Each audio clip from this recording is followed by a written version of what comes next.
Halo semua, apa kabar? Kali ini saya akan berbagi kembali soal-soal kompetensi bidang guru bahasa Indonesia. Nah, video sebelumnya saya sudah berbagi 24 soal penggunaan huruf kapital ya. Jadi, jika kalian belum menonton dan belajar tentang huruf kapital, boleh lihat di deskripsi box, nanti saya cantumkan linknya. Nah, kali ini kita akan lanjut ke kaidah ejaan yang lain, yaitu huruf miring. Mari kita belajar. Kompetensi gurunya masih sama, kita akan membahas tentang ejaan. Jadi, ejaan, kita fokus ke ejaan terlebih dahulu, baru video selanjutnya tentang tanda baca. Ini adalah kompetensi guru yang akan kita pahami. Lalu indikator pencapaiannya kita masih di titik 1.1 penggunaan ejaan sesuai dengan kaidah bahasa Indonesia. Kita mulai belajar. Catatannya sebelum kita mengerjakan soal-soal, kita harus tahu apa sih kegunaan dari huruf miring. Huruf miring ini kadang soal-soalnya sering keluar dan sering juga mengecoh. Jadi huruf miring digunakan untuk mengkhususkan, menegaskan huruf, menegaskan atau mengkhususkan huruf bagian kata, atau kelompok kata. Nah, contohnya mahasiswa sedang ujian skripsi. Nah, itu kan menegaskan kata skripsinya yang dimiringkan. Atau misalnya biasanya Bapak Ibu guru menulis soal yang ada kata kecuali di bagian akhir. Nah, kata kecuali itu dimiringkan karena untuk menegaskan, untuk agar siswa bisa melihat bahwa itu yang harus mereka cari gitu. Jadi itu menegaskan huruf miring. Ini yang pertama ya.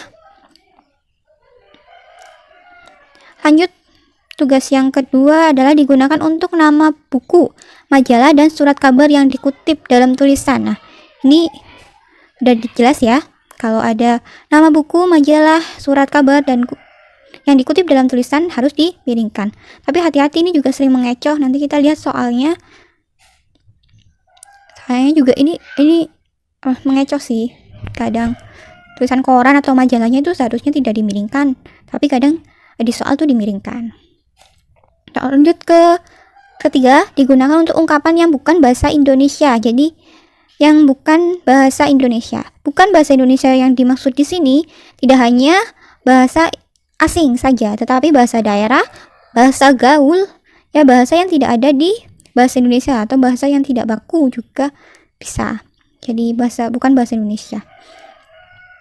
Misalnya ada kata bahasa Inggris, terus ada kata bahasa Jawa, ada kata bahasa gaul. Nah, itu harus dimiringkan karena mereka bahasa-bahasa itu sudah dianggap bahasa asing gitu. Tapi hati-hati, kalau bahasa asing itu sudah diserap, itu tidak perlu dimiringkan. Jadi itu sudah dianggap sebagai bahasa Indonesia. Kan proses pembentukan kata itu ada 4. Salah satunya adalah proses penyerapan. Jadi itu sudah dianggap bahasa Indonesia. Tidak perlu dimiringkan. Nah, ini juga harus hati-hati. Judul makalah, skripsi, tesis, disertasi yang belum diterbitkan tidak miring, tetapi diapit tanda petik. Ini harus dipahami bahwa jika ada makalah, skripsi, tesis, atau disertasi yang belum diterbitkan, tidak dimiringkan tulisannya, tetapi diapit tanda petik. Ini harus diingat-ingat. Oke, kita lanjut ya ke soal. Nah, soal yang pertama, berikut merupakan pemakaian huruf miring atau garis bawah yang benar kecuali. Jadi huruf miring garis bawah yang benar. Jika ditulis di komputer atau di Word itu harus dimiringkan, tetapi jika ditulis dengan tangan, huruf miring itu digaris bawahi. Penggunaannya bukan dimiringkan tetapi digaris bawahi saja. Soalnya kan kebanyakan seperti kita itu menulis juga miring-miring, padahal itu bukan miring harusnya kata-katanya. Jadi itu harus digaris bawahi saja. Tapi kalau diketik harus dimiringkan pakai italik. Oke, mana yang benar? Penulisan nama ilmiah. Oke, nama ilmiah benar ya. Ini Penulisan ungkapan asing. Penulisan ungkapan asing ini juga benar, harusnya dimiringkan. Penulisan nama atau judul buku yang diikuti dalam karangan. Oke, ini benar. Nama instansi atau lembaga. Ini baru salah. Penegasan bagian kata dari sebuah kalimat. Nah, ini benar. Jadi jawabannya adalah D. Oke, lanjut ya. Oh, maaf, ini ada simbolnya. Penulisan huruf miring yang tepat adalah yang berita itu dimuat di surat kabar Kompas. Nah, ini emang judul koran ya, tapi surat kabar ini seharusnya tidak perlu dimiringkan, cukup Kompasnya saja yang dimiringkan gitu.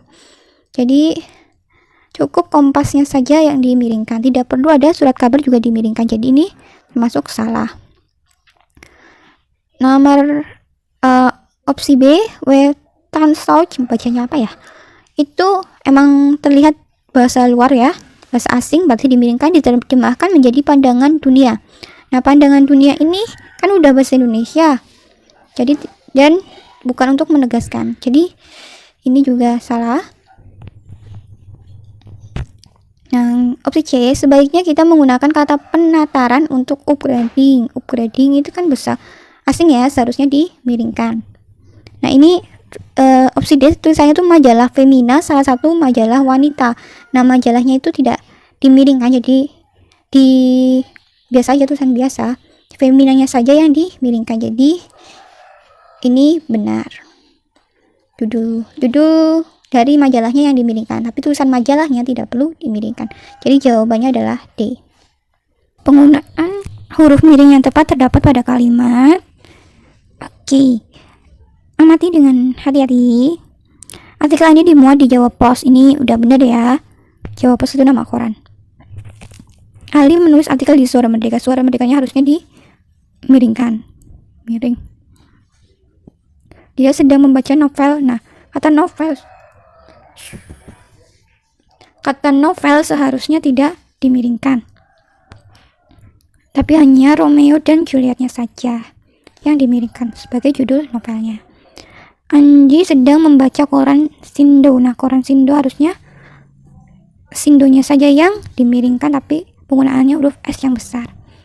Oke, lagi artikelnya dipuji pihak Jawa Pos. Nah, Jawa Pos ini harusnya J-nya besar, P-nya besar gitu ya. Jadi jawaban yang benar adalah opsi ini.